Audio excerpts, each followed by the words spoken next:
Hello and welcome back to Gapeys Garden. We are towards the end of December and it's been a cold one. We had about 7 inches of snow earlier this month and we've got more in the forecast, so we might see a white Christmas this year.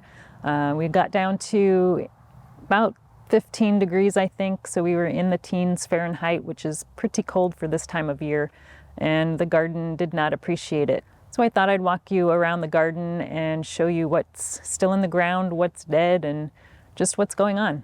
So let's take a look.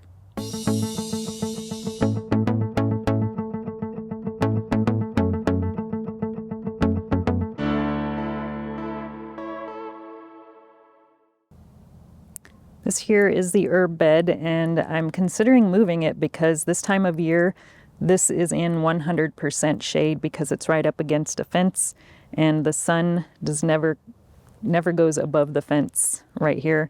So we are in 100% shade. We've got some stuff still growing, surprisingly though. This thyme is super cold hardy and it's still doing really well. The sage is almost died back. It usually dies back every winter, but we still have a little bit still going there, but it's just about done. And we've also got this kale here that I planted in the spring and mostly for chicken feed, but it's doing pretty well. And then we've also got some golden oregano. Now in the summertime, this turns really bright yellow, but in the winter it's pretty green. And it looks like something has taken a dump here in the garden. I'm not sure who did that. It could have been a possum, I'm guessing. But that's what's going on in the herb bed. There's not much going on in this bed. This is where the chives are, so they'll come back in the spring, but they are pretty much done now. And then I just planted a couple months ago, I think it's tree kale, and I just got them as a cutting and I stuck them in the ground, and it looks like this one has taken. And then we have a couple of cabbages here that I left in the ground and they're not looking so great. So these got covered in snow and they're probably pretty soggy, so I'm not sure those are going to be good eating or not, so they might just go to the chickens. And then this is the covered area that we've had a lot of vole and mice and shrew issues. So we've been trying to catch those, and we have caught quite a few, but none recently. But they've been eating everything that's in this bed, which is mostly the carrots. So they've only left a few carrots, and they'll probably eat these too if I don't harvest them here pretty soon. We've only got a few left, and we've got our celery back there also that they've been munching on, but it's pretty much done for this season. But it might start growing back again in the spring, so I'm just going to leave it in the ground and see what happens. And here we had a really beautiful parsley that had lots of leaves, and I'm kind of kicking myself for not harvesting it earlier, but it is fairly cold hardy, but it looks like a lot of these outer leaves are probably not going to make it, but the inside is still looking pretty green, so we might be okay. But if we get some more really cold temperatures, that may die back to the ground. We'll have to wait and see. Then I've also got a few kales in this bed. This is another dazzling blue kale, which is the variety that I had in the herb bed. And this one is surprisingly cold hardy. So this one looks really, really good. I've also got some scarlet kale, and this one was kind of floppy and it didn't really like the cold too much. And same thing with the blue Beets curled kale over here. It's also kind of floppy, but it is looking a little bit better than it was last week, so it's probably still edible. Now this bed is where most of the action is.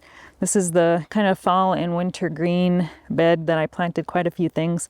We've got some radicchio here on this end, and it got a little squished in the snow, but it's still alive, and this one actually looks really good, but it's starting to form heads. It's not really growing much since it's so cold, but we might actually get a harvest. I should probably cover these so it doesn't get buried in snow again, so I may move the hoop house over here so we can cover it. Then I've also got some radishes that probably should have been harvested a while ago. You can see how big those are, but the greens are kind of starting to die back and get wilty, but I think the radishes are still pretty good. I've actually got some more radishes over on this side. These ones are a white, kind of a long radish here. I think they might be daikons, but I'm not really positive what variety I grew, but they're starting to get really, really big. But I did harvest one of those a couple days ago, and it seemed to be just fine. We've also got some giant red mustard, which is looking really good. And again, these were buried in 7 inches of snow, so I'm really surprised these things look as good as they do.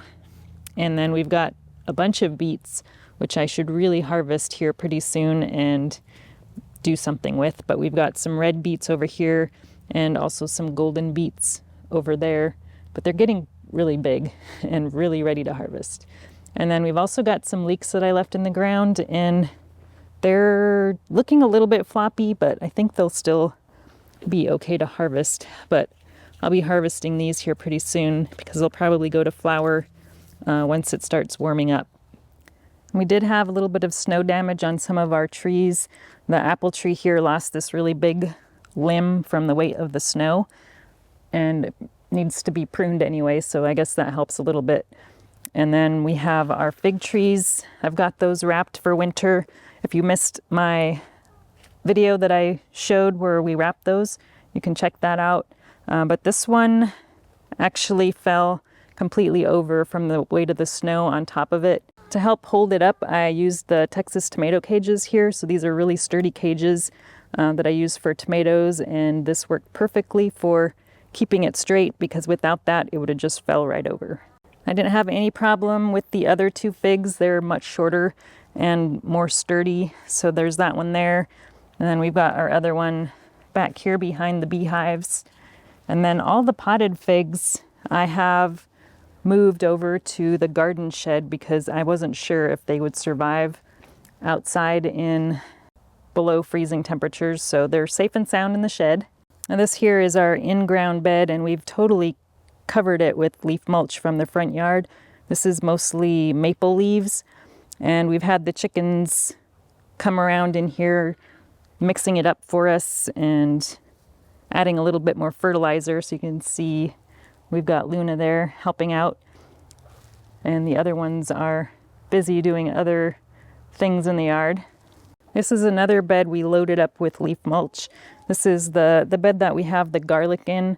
So I like to rotate planting garlic in different beds each year. So this year we planted them in this bed, and I think I've got about 7 or 8 different varieties that I'm growing this year. A couple new ones that I haven't tried before. So I'm interested to see how those turn out. And it's been too cold that we haven't seen any come up out of the leaf mulch yet, but once it warms up, we should start seeing some growth. And here we have the greenhouse. We have a few things growing in the greenhouse, not quite as much as I usually have because the peppers stayed in here much longer than I usually have them because we had such a nice, long, dry fall. But I did get a few things planted. We've got some kale in here. We have another one of those giant red mustards and some more of that thyme that I also have outside in the herb bed. And we've got a volunteer celery. I'm not sure what variety it is, but that came up earlier this year and I decided to just let it grow. And then we've got some spinach and radicchio back here as well.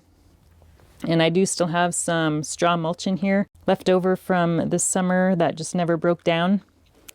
And you can see I've got actually a lot of stuff kind of in here because I had to clean out the garden shed in order to make more room for the fig trees. So I put a lot of that stuff that was in there in here, and it seems to be doing just fine in here. And let's see, this side of the greenhouse, we've got some more kale and some tiny little spinaches that aren't really going to grow much until it warms up in the spring. But we might be able to harvest some of this kale over the winter. I recently cleaned out this bed that we have along the chicken run fence. This is a new bed that we just started early this year. It used to be just grass, but we got that cleaned out, and I've been planting flowers in there this year. Actually, we still have a sunflower stalk growing in here. So this is a mammoth sunflower, and this thing is like a tree. It's got a huge base, and it's starting to decompose a little bit. but we need to pull that out. And I'm thinking about growing some peppers in this bed next year because this bed actually gets quite a bit of sun, which is really good for peppers. But right now it's pretty empty. I do have a few perennial flowers in here that I'll keep in here. But other than that, I'll probably plant some more flowers and then the peppers. We'll have to wait and see. I haven't finalized my garden plan for next year yet, but it is in the works. All right, that's all we have growing in the garden this year. I hope you enjoyed the update. Let me know what you're growing, if you're growing anything right now. Thanks for watching, and we'll talk to you again soon. If you enjoyed this video, please like and subscribe. You can also find me on Instagram, Twitter, and Facebook.